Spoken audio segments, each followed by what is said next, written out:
Hello mga kasari, good morning. Welcome back again to my YouTube channel. Ang lamig ng panahon ngayon, ayan, anong oras na? Pero makulimlim dito sa amin, kaya malamig. Ay, sana, anong oras na ba? Wait lang.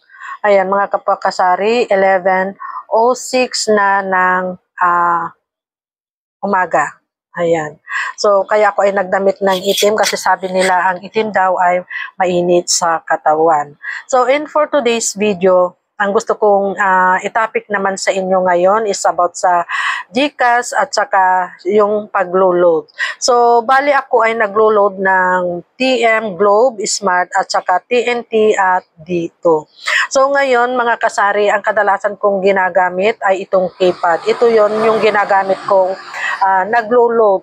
Kung minsan kung tinatamad naman ako or may ginagawa, ayan, ang ginagamit ni Mr. ay yung GCash. So, kadalasan talaga ito yung ginagamit ko. Tapos, ito yung lagayan ko ng kita sa GCash at saka yung aking pinuhunan. So, bali, sa paglo-load, ako ay namuhunan ng 3K sa Globe at 1,000 naman sa Smart. So, magkahalo na yun mga kapako kasari. So, ito yon at itong cellphone, palaging nandito sa loob, ayan, at itong lagayan ko ay nasa malapit lang sa counter para sa ganon kapag may nag-load ay madali ko na lang kunin at saka hindi ko makalimutan na ilagay dito yung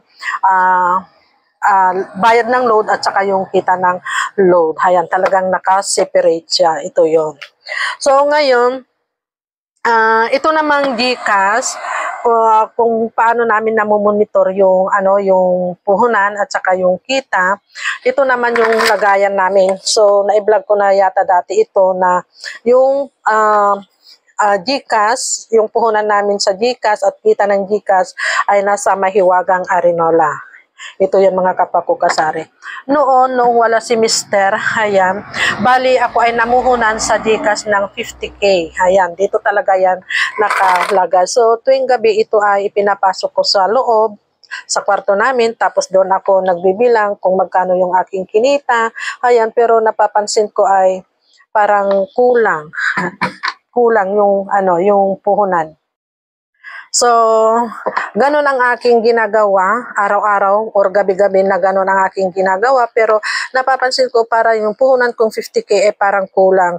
So, nag-iisip ako pero yung kita, ayan talagang isinisipirit ko na, ipinikinta ko na. Makikita naman natin sa cellphone yung transaction kung magkano yung kinita natin doon. Pero yung puhunan, talagang nagtataka ako bakit parang kinukulang mga kapako kasari.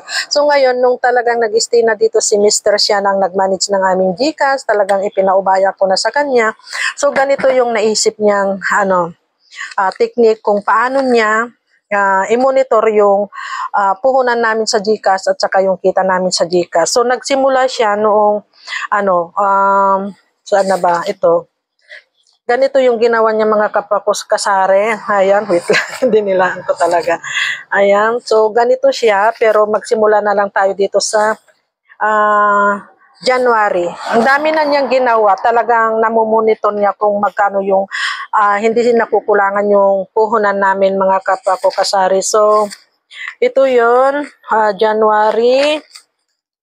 Nag-start siya na mag-monitor nung December pa ito, pero yung kita namin ay nagsimula nung January 1. So, ganito siya. Ang nilalagay niya dito is yung balance ng wallet and in-out charge. Tapos yung time, inilalagay din niya dito mga kapako kasari. Example, ito. January 1, ayan, bali ang laman ng GCash namin is 37,517. Tapos, pag plus is cash out. Pag minus is cash in. So, ganito siya, may nag-cash out ng 400, di plus, inilalagay niya ng plus 400. Tapos kapag idinidak mo yung yung charge na 15 kasi ang charge ng 400, pag dinidak mo yon, ilalagay mo dito sa ano ba yung inilagay niya to? Less charge. Ganon. Tapos kung ibibigay naman niya yung 400, tapos magbibigay siya ng 15. So, dito niya inilalagay dito sa additional charge. So, additional charge, tapos less charge, ganun. Kapag plus, additional charge, tapos kapag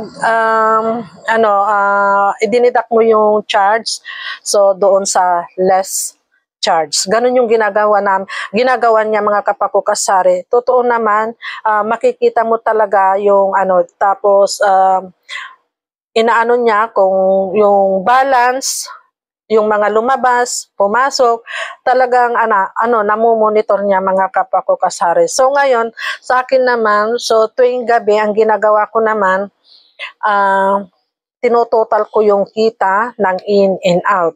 Kagaya nito, noong January 1, kasi half day lang kaming naka-open, nagsarado kami ng umaga, hapon kami na nag-open after lunch. So, ang kinita lang namin is 35 pesos. So, yan ang obligasyon ko naman dito sa GCash. Taga-kwenta kung magkano yung kinita namin sa GCash sa maghapon. Tapos, kagaya niyan, 35 pesos lang nung kinita namin nung January 1 kasi half day lang kami. Tapos, sinusulatan ko siya ng out. Ibig sabihin, na-out ko na or na itago ko na yung kita ng GCash. So, ganun yung aming ginagawa mga kapakukasari noong nag-stay na dito si Mr. So, kagaya nito, January 2, ayan, bali 208 ang aming kinita. Ganun din, ayan. Basta yung laman ng GCash, kung magkano yung pumasok at lumabas, makikita mo naman sa cellphone yun sa GCash kung magkano pa yung laman. Kinabukasan, isusulat mo na naman dito. Kagaya nito, January 2, ang laman niya is 37,417.74. Tapos, ilalagay mo lahat dyan, yung mga nag-in, nag-out, para ma-monitor mo kung magkano pa yung laman ng GCash at kung magkano pa yung lumabas. So, ganyan mga kapakukasari ang kanyang ginagawa. Talagang ito yung araw-araw naman niyang ginagawa dito sa GCash. Wait lang at may nabili. So, ipagpapatuloy ko mga kapakukasari, may dumating lang kasi na hinte ng 7-Up. Ayan, saka yung Pepsi, kumuha lang ako ng isang case ng 7-Up 8 ounce, saka Pepsi na 8 ounce. So, aking ipagpapatuloy sa inyo or pag-share sa inyo kung paano namin namumonitor yung kita namin sa GCash. So, ganito po yung technique namin. So, araw-araw yan na ganito yung ginagawa ng aking asawa, ganito. So, January 1, ang kita lang namin is 35. So, nai-out ko na rin yun. January 2 is 208. Ganyan siya. Tapos, January 3 is 220. January 4 is 269. January 5 is 424. Ayan. January 6 is 213. January 7 is 553. January 8 is 399. January 9 is 235. Ayan, basta yung may circle na. January 10 is 213. January 11 is 399. And today is January 12 is 534. So, ngayon is January 13. So, bali ang laman ng GCash pa namin is 34.74. May nag-load ng 20. Bali ang charge nun is 4 pesos. So, inilagay na niya dito yung 4 pesos. So, ididak mo yon. Ganito ang gawin ninyong technique mga kapakukasari kung yung mga kapakukatindera na sinisipirit nila yung puhunan nila sa GCash. Ayan, maganda ito. Hindi mo talaga hindi kagaya sa akin noon na nagwo-worried ako bakit nakukulangan yung yung puhunan ko. Ganito pala yung technique niya. So dapat yung kapag yung charge is in, ilagay mo sa less charge, ganun. So, ganun yung ginawa ng aking asawa. Totoo naman yun, talagang makikita mo na hindi ka talaga mawawalan mga kapakukasari. So, ito lang mga kapakukasari na naman ang aking may share sa inyo about sa GCash, kung paano namin namomonitor yung kita namin sa GCash, yung puhunan, ganyan, at saka itong load. So, yan lang. Happy selling na lang po sa ating lahat. God bless us and bye! Thank you for watching. Sharing is caring.